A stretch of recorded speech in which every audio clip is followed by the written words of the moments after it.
Teka! Wait! Sinabi ko sa kanya yung location. Kanino mo sinabi? Bettina. Habang naghihintay sila Wilson ay hindi sila mapakali ni Bingo na sakto namang bumalik na si Caroline sa loob. Sinaat ni Wilson na lampas alas 12 na ay hindi pa rin nagpapakita si Mang Ibe sa 4 na lugar na sinabi niya kila Cindy, Gina, Charleston at Carlo.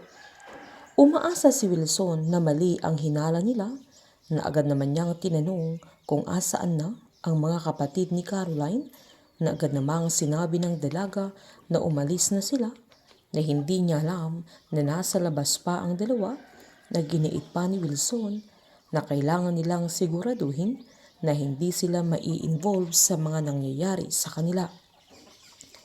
Kinento ng dalaga sa papa niya na hindi siya makapaniwala na nakipagkasundo sa kanya si Bettina na pinaabot din niya ang sorry niya kay Bingo na agad namang sinabi ng binata na kung okay na sila kay Bettina ay okay na din sa kanya na hindi nila alam na pakitang tao lang ang ginagawa ni Bettina para hindi nila malaman kung ano ang mga plano nila.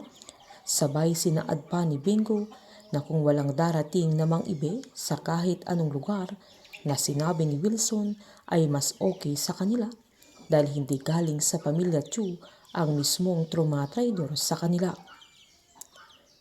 Napansin naman ng kasama nilang pulis na may humintong itim na sasakyan, isa sa 4 na lugar na binabantayan nila.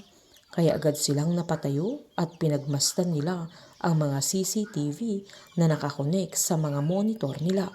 Halos hindi sila makapaniwala sa mga sandaling yan dahil sa rest house nila sa Antipolo pumunta si Mang Ibe na halos hindi makapagsalita si Caroline at nang mahimasmasan ng dalaga ay giniit niya sa papa niya na yun ang lugar na sinabi ni Wilson kay Cindy na halos hindi din siya makagalaw sa mga sandaling yan dahil sa mga natutuklasan nila. Pagdating naman ni Mang Ibe sa lugar na yun ay agad niyang tinext ang kontak niya na nakarating na siya doon at babalitaan na lang niya kung anong mangyayari.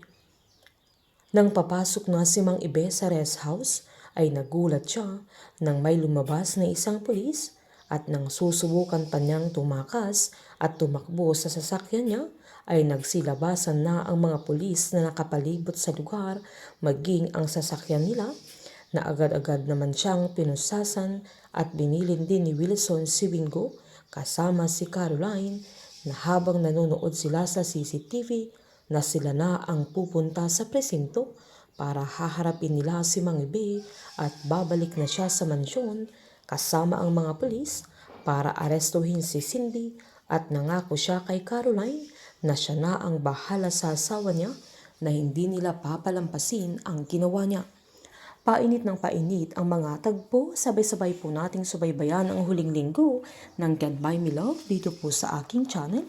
Patuloy lamang pong manood at mag-subscribe para ma-update po kayo sa mga susunod na episode. Marami pong salamat.